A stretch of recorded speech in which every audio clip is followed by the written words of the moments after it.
Welcome back, dear viewers, and I am pleased to be joined by our distinguished guest here in the studio with Mr. Saad KaKoli, who's a specialist in fabric and textiles.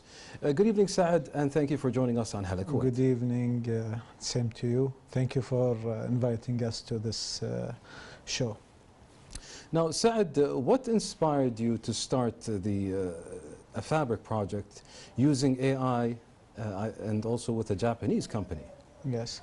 Actually, the inspiration comes from my studies. I already finished my studies in digital media marketing, where I was during the 2017, the start of the AI during all the things around the world. So in 2024, I started to think why I don't use the AI in building a new fabric, especially for the GCC countries. Yes. So we went into that project with one of the leading Japanese factory who were interested also in the same project. And you know, now the AI is taking over all the fields around the world. So it was a very interesting project, and alhamdulillah, it was successful. Now, what kind of data did the AI analyze to create this new fabric? Of course, since we are talking about fabrics, fabrics is consisting about materials and also for the consumers. So we take all the data of the consumers, that what they, especially on the GCC, what type of fabrics they would like to wear, and especially for the summer, during the summer, because you know we have the summer longer than the winter season overall, all the GCC countries. So these two data about what the customer they like, the type of the material, and the material itself, what the AI can give us after they analyze the data, the type of the fabric itself to be made. I see. Now, why did you feel this project was worth the financial risk? Actually, it's not about financial risk, it's about passion. I have a passion in fabrics since I was 16 years old, since we are in a business family of fabrics. So I started my journey on the fabrics, visiting many different factories around the world, starting from Italy to England and recently also to Japan. So I have the passion of taking the fabrics to a new level with a new idea. Of course, I had seen similar idea, but for winter items in Italy, where they use the AI on quality check of some fabrics. But producing a fabric with the AI, it was totally new. So I offered that project for one of the leading Japanese factory, as I mentioned before. Okay. And they were very interesting, and they didn't see it as a financial risk. It's about just investing in the future. So we did the invest, and alhamdulillah, after we received the fabric, we tried it for the first time, we saw that it is very suitable for our market. And we already, alhamdulillah, we sold all the quantities, and inshallah in next 2 months, the new season of summer in 2026, we will have the version 2 of that fabric. MashaAllah, that's incredible. Now, yeah, this is a especially announcement during your exclusive. show. Well, you heard it here first, everybody. So, inshallah, in the future, you will see the new version of AI fabric in Kuwaiti market. Inshallah, and of course, your last name is renowned for the industry in this field. And you mentioned something that you did like a quality check. I was going to ask you, what is that process like? Is it like touching the fabric? Is it something you do? Actually, choosing the fabric, it's moved through many different stages. At the beginning, if we want to check the material, of course, the touch is the first thing, because they already had many different cuts of the fabrics that they can introduce. They show it to us. This is one way. The other way is to introduce something totally new, which is like the AI, where you give your thoughts, you give your request to the factories and to the companies, and they give you a small piece to check. After you check it and you are fine with it, the touch is good, the looking is nice. We requested from them a piece length of 3.5 meters to stitch for me, for myself, a dishdasha. And after I received that piece, I just keep trying it for a certain of time, washing it at home, taking it to the laundry sometimes, like checking the durability of the item itself. If it goes well, then we will start to place the order with the factories. Amazing. Now, I'd like to shift into something else. What was your reaction when you stitched and tried the first sample in 2024? Yes. Yeah, actually that was a little bit strange for me, because the item is totally new, and it consists of 5% modal at the same time. And the texture of the fabric itself was looking like a real cotton, and there was no any cotton in the fabric itself.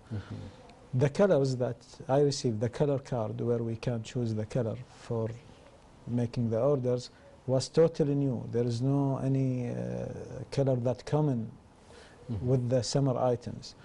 So at the first piece, after I stitch it and I try it, it was in the winter time. During the winter, I received the sample.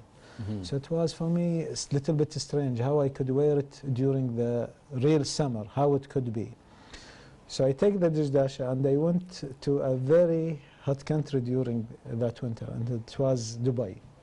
I traveled to Dubai, where, you know, during October is still, the weather is not that cold. Yes. And I tried it over there, and it was fantastic, which is very good for our summer.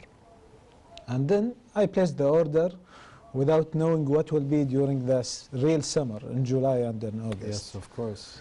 But after we received the fabrics on the 1st of 2024, the first quarter of 2024, during the mid of 2024, anybody was trying the fabric, they were saying to me in Kuwaiti, the fabric is a real man, or like you're having a real conditioning, air conditioning with you, of how it's keeping it cold during the summer. So let's compare it to polyester. What makes it more suitable than polyester for Kuwait's weather? So is it more breathable? What are some of the features? Yeah, it has three features actually. One of the features is mixed already with the polyester. So it consists of 95% polyester, 5% modal. At the same time, the texture of the fabric and the touch of the fabric, it's cottony. So when you wear it, you feel like you are wearing a cotton, but it's not. The disadvantages of the cotton, it's about the shrinking and at the same time the scrimshing on the fabric itself. This fabric, it has no these disadvantages. It's avoid these disadvantages. I see. So this is the difference between the regular fabric that with cotton. At the same time, if you compare it with the 100% polyester, which is there in the market, it's more breathable, as you said, and as you mentioned. It's more comfortable while you are moving in the summer. So it contains no cotton? No cotton, just 5% modal, which is a fiber. How does it feel like cotton though? The texture of the fabric itself, they make it during the manufacturing the fabric itself. It's just showing that it's looking like cotton. I wish I had some cuts with me to show you in real. That would have been, yeah. But all the quantity has gone that we ordered, the virgin one. But inshallah, next season in summer 2026, we will have the virgin too. So you touched on this, but you mentioned some of the feedback that you've been getting. So what feedback did customers give when the final product arrived in 2025? The fabric has arrived on 2024. 24, yes. Yes, we started to sell it 2024 and the 2025 as well, which is this year. But it's now totally out of stock. We will have the version 2 on 2026. During this year, let's say from the summer of 2024 till this summer, anyone had used it and he tried it. He said to me, just keep the version 1, don't improve it, we like it as it is. But of course, we would like always to improve. I can just give like some exclusive things during the version 2, what it consists of. It is like more of being a sporty fabric. I see. So it's not just for using the dishdasha for your daily use. Also, if you want to use it during having like a walk in malls, you can have a sporty fabric for that. That's very useful. I can imagine doing maybe some government work Of course. in the middle of July. It's something nice. It's cold and at the same time like very soft and moving, easy going with the moving. So it's the version 2 of the fabric itself.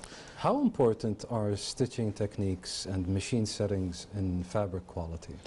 Of course, during the fabric qualities, we can say it depends on the factory itself, the latest machines, the latest techniques like the AI. Of course, it can improve. I know many people, they have the fear of that the AI could replace you know, the labors, but actually not. If you are using the AI to be as a part of your improvement, it is very good for the time consumption, and also for the customer needs. It can give you many research papers about what customer they would like to have in the future. So that's what we... Well, this is a very fascinating talk, but we do have to pause there, as we do have a report to show our dear viewers. Dear viewers, as usual, everybody behind the scenes have been working diligently to bring you the best content. So we have prepared this report. Let's watch it together, and we'll be right back. Stay tuned. Welcome back, dear viewers, and I'm pleased to be joined once again with our distinguished guest, Saad KaKoli, who is a specialist in fabric and textiles. Now, Saad, what challenges come with creating a lightweight dishdasha fabric for summer? Yeah, mainly when we do light dishdasha for the summer, one of the most things that we face is the wrinkling on the fabric itself. If we compare it with the AI fabric that we had made with the 5% modal, which is very light and breathable, we avoid that thing. We cannot say 100% because, of course, if you use it for a certain of time, it will show, but with lasting more time without getting wrinkles on the fabric itself. And how do you personally define a high-quality fabric? Yeah, the high quality fabrics, of course, you have to have a good purchase manager to find the good fabrics. But also it depends on its material, because the fabrics consist of material at the first stage. So you could know what type of materials we are using. Is it 100% polyester from well-known source, or is it secondary source of polyester? Is it recycled polyester or pure polyester? And if it's mixed with cotton, what type of cotton is mixed with? Or if it's with the special fibers, is it with tofsil or modal or lycra? So it depends of the materials at the first stage.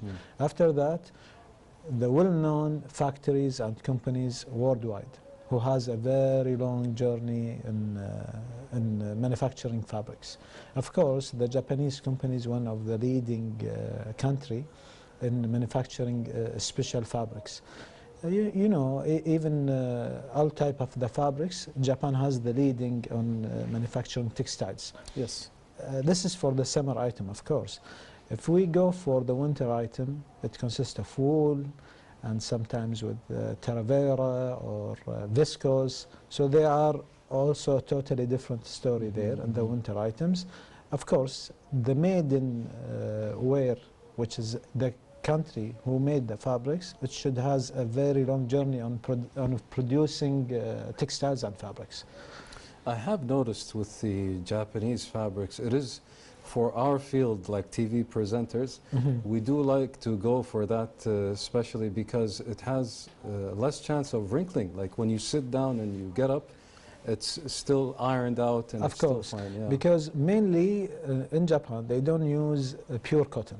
They use fibers, like modal, the one we have it on the AI, or they use tofsil, or sometimes they use lycra. They don't prefer to use cotton. Of course, there is some companies, they offer mixed cotton. The cotton is the problem of getting wrinkle on the Yes. dishdasha. So is your fabric in that sense similar with the wrinkles, like you mentioned? And cotton or the modern one? yeah, it has very less wrinkling. Yeah. It is actually had been made, and the idea of making it with the AI to feel like you are wearing cotton, but without the disadvantages of the cotton, like the wrinkling and the shrinking of the fabric itself after washing. Yes, exactly. So, shifting gears, what makes the Kuwaiti dishdasha design different from other GCC designs? Actually, we cannot say it's different. It's like only the way of stitching the dishdasha itself. Each country has their own tradition on wearing the dishdasha and the way of wearing the dishdasha. The Kuwaiti dishdasha itself, it's mainly well known of all the GCC because of the quality of the fabrics. And all the GCC countries, they rely on the quality of the fabrics in Kuwait. This is one of the things that makes it looks better. But actually, they like their own way of stitching the dishdasha. If you go to Saudi Arabia, their dishdasha has some minor changes during amongst the Kuwaiti one. And in the UAE, the people of the UAE, they use the dishdasha totally different. You can see also by their looking of the dishdasha on the chest side. This is a great segue to the question I was going to ask you next. What are these small details that distinguish each dishdasha in the GCC? Yeah, because there are tradition. Their tradition is to wear the dishdasha in this way with the additional piece that it's just holding from top to down. Yes. And like in Qatar, let's say, their dishdasha should be straightforward. They have two lines from the back side. In the Saudi Arabia, from the both sides, on the right and the left, should have that stitch. So this is their tradition. We cannot say some design is better than the other. All of them, they are nice. But so many details help us distinguish the difference, of course, but at the same time, you see people that are not from this area, from the GCC area, they think all of the GCC dishdashas look just the same. Because we are actually having the same culture. Yes. The same tradition among us. So they can feel like they cannot decide where you are from, especially if they are foreigners. But at the same time, for us, for the GCC countries, we can recognize each other from the dishdasha. Exactly, yeah. But of course, you know, even if we when we go like in Europe, we cannot determine where they are from their clothes. We think that they are only Europe, from Europe. So it's the same. Now, Saad, can you share for our dear viewers how do the names of the dishdasha differ across the GCC countries? The GCC? Yeah. Yeah, of course, no worries. In Kuwait, we say dishdasha. In Saudi Arabia, they call it thob. In Qatar, they call it khalag sometimes, and sometimes they call it thob as well. In Emirat, UAE, they call it kandora, and sometimes they call it dishdasha. And sometimes they call it Arabiya, which is the Arabic dishdasha, the kandora itself. In Oman, they call it also kandora. In Bahrain, they call it dishdasha.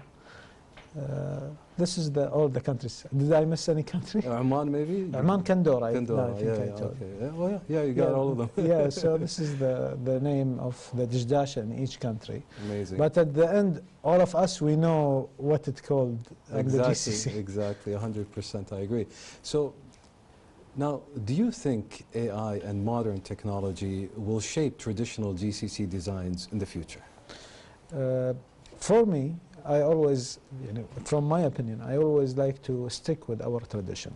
So each country, they should stick with their tradition. I would not prefer to see the Emirati people, they shift their dishdasha to the Kuwaiti design. Of course. Or they have to stick with their design. Yeah. And even for us in Kuwait, I would like to stick with the dishdasha, how it looks, the dishdasha itself. Because, it's our tradition, our grandfather and our long journey from the grandfather to the new generation to be with the same dishdasha. Of course, having some minor changes, like let's say as improvement of the material itself. like let's say before, we don't use that type of material on the collar. The collar, yeah. But you know, after a certain of time of using it, the collar will be very weak, and you have to replace all the دشداشة. Just changing the material itself to a better material, it's fine. But not the changing the look of the collar. Then we will be totally wearing a different thing. Is it difficult to balance the new wave of AI and making these new fabrics with the traditional iconic Kuwaiti type of دشداشة? No, not actually, because you know the AI it can gives you a very smooth and easy access to all the data. So it depends on you what data you want to give it to the AI. If you want a truly change on the دشداشة, it will give you something abnormal, something totally new. But it depends on the data entry to the AI. So of course, for me, from my side, my opinion, I'm stick with our tradition, with our traditional cloth. Minor things that can improve the quality, it's okay, but not to change the look. At the end, we know our look. It's the backbone, yes. Yeah, it's the backbone of us, and we have also to deliver this thing to our new generation, to our kids. So for me, not to give any much data of changing the دشداشة. Yes, I agree 100% entirely with you. Well, Mr. Saad, it was very fun and educational. Thank you for stopping by for a short time and sharing your insight with us. Also, thank you to you for your nice question about the AI. And inshallah, I hope the dear viewers also they enjoyed this episode. Thank you again for all the stuff as well. Thank you so much. Well, dear viewers, that was our dear guest, Saad KaKoli, who's a specialist in fabric and textiles. We move on now to this special report that we have prepared. Stay tuned.